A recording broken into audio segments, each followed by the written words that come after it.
आइए तो आगे बढ़ते हैं।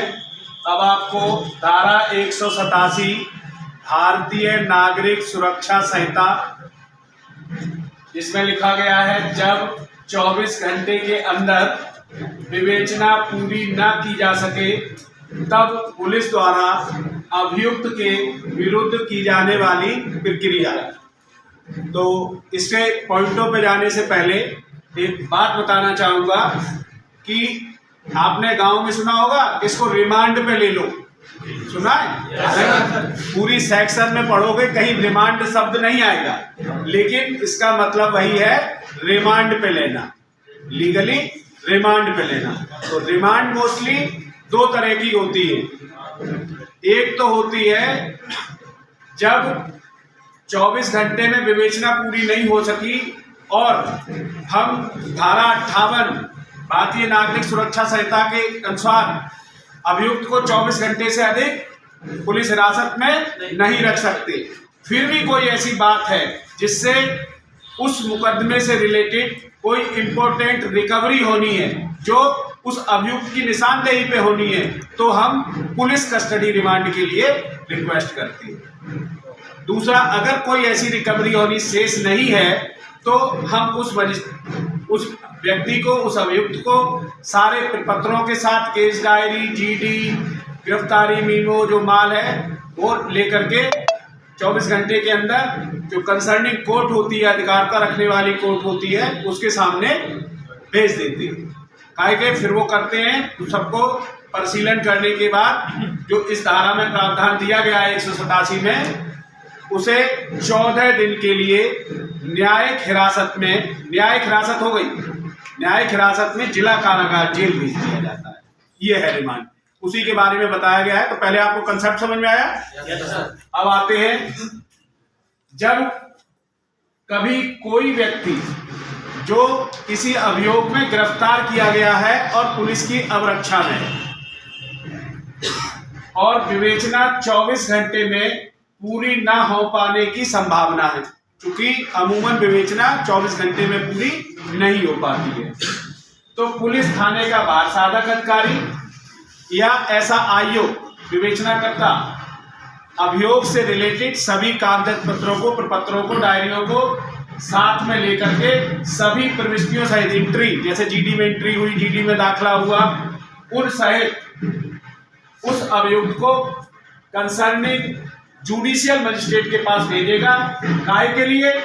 अगर उसे पता लगता है कि कोई रिकवरी होनी शेष है, जैसे मान लीजिएगा वो मर्डर का अभियुक्त है और कहे साहब मैंने जिस तमंचे से अमुक व्यक्ति को मारा था वो तमंचा मैंने जो है दिल्ली में अपने मौसी के लड़के के यहाँ रखे आया हूँ, आप अगर मुझे ले चलो तो मैं चल के दे सकता हूँ। तो इसमें क्या है, पुलिस को रिकवरी, आला कत्ल की रिकवरी करनी है, इसलिए पुलिस कस्टडी रिमांड मांग सकती है, मांगेगी। अगली बात आती है, ऐसा अभियुक्त जमानत पर न छोड़ा गया हो या फिर उसकी जमानत रद्द कर दी गई हो। भाई आप न्यायालय के सामने पेश कर रहे हैं तो उसका डिफेंस का वकील क्या करता है, बेल मांगता है ना। तो एक तो जमानत ना हुई हो या जमानत न्यायालय ने रद्द कर दी हो, तब फिर करेगा क्या न्यायालय, उसको भेजेगा कहाँ? तो कहा गया ऐसे अभियुक्त को ऐसी अवरक्षा में जैसा ठीक समझे उतनी अवधि का निरोध स्वीकृत करेगा। इसका मतलब मैंने जैसे कि बताया दो तरह की रिमांड होती है। एक तो अगर आवश्यकता समझते हैं पुलिस कस्टडी रिमांड में भेज सकती है, और नहीं तो न्यायिक अवरक्षा रिमांड में भेज सकती है, जिसे कहते हैं कि वहां से जिला कारागार चला जाएगा। ये एक बार में 14 दिन से, मतलब लिखापढ़ी में तो 15 दिन से अधिक नहीं होगी, लेकिन हम अपना प्रिकॉशन के लिए 14 दिन की अधिकतम मानते, एक बार में 14 दिन के लिए। लिखापढ़ी में है 15 दिन से अधिक नहीं होगी, इसका मतलब है 14 दिन से कम कितने की भी, तो 15 दिन से कम कितने की भी मांग सकती है। ऐसा मामला जिसमें 60 और 90 दिवस के दौरान निरुद्ध में रखने का प्रावधान है। तो ये कहने का मतलब है दो तरह के हमारे यहाँ अपराध होते हैं, एक छोटे अपराध होते हैं, तो उन अपराधों में 60 दिन में विवेचना पूरी करी जानी चाहिए, तो तब तक 60 दिन में रखना है। और बड़े मुकदमों में जो बड़े अपराध होते हैं उसमें 90 दिन में विवेचना पूरी होनी चाहिए, तो तब तक उसे 14-14 दिन कर करके उसे जो है रिमांड मिलता रहेगा, न्यायिक अवरक्षा रिमांड।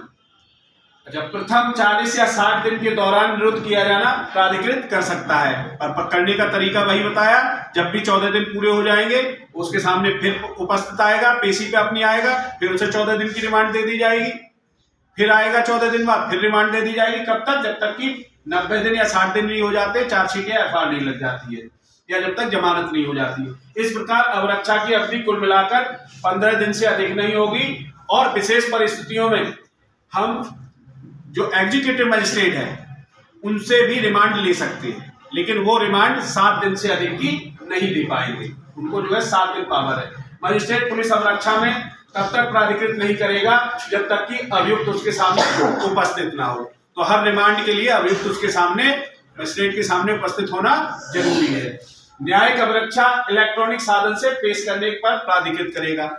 तो ये आपने अभी कोरोना काल में देखा होगा, भाई मजिस्ट्रेट साहब भी डर रहे थे, उधर अभियुक्त भी डर रहे थे, तो उन्हें वीडियो कॉन्फ्रेंस से इलेक्ट्रॉनिक साधन से पेश करने पर रिमांड स्वीकृत की जा रही थी। वहीं से पूछते थे भाई रामलाल कौन है, उन्होंने कहा हाजिर है साहब। ऐसी इस तरह की स्क्रीन लगी होती थी तो वो देख लेते थे, हाँ हाजिर है, फिर भाई इसकी अगली पेशी तारीख पेशी ये है, इसको इतने दिन की रिमांड।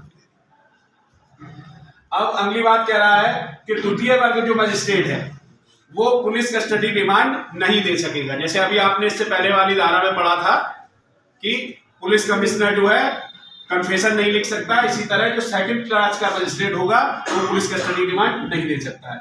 अगली बात कह रहे हैं, अगर 18 वर्ष से कम आयु की कोई लड़की है और अभियुक्ता है, उस पर आरोप लगा है किसी भी चीज का, तो उसे न्यायिक अवरक्षा में जेल ना भेज करके प्रेषण गृह या मान्यता प्राप्त सामाजिक संस्था में भेजा जाएगा। जैसे कि अब वन स्टॉप सेंटर हर जिले में हो गया है, वहां ऐसी महिलाओं को भेजा जाता है, क्योंकि वो नाबालिग है इसलिए।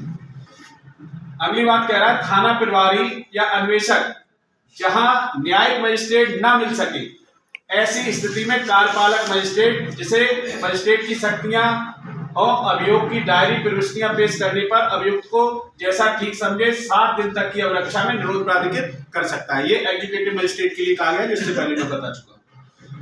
अगला उन्हीं के लिए कहा गया एग्जीक्यूटिव मजिस्ट्रेट के लिए कि ऐसी जो उन्हें भाई केस डायरी है, जीडी की है, गिरफ्तारी मीमो है, या जो माल बरामद हुआ है वो है, उन सबको जो है संबंधित न्यायिक मजिस्ट्रेट को अगले वर्किंग डे पे, जैसे मान लो आज संडे है तो मंडे को ही भेज देंगे।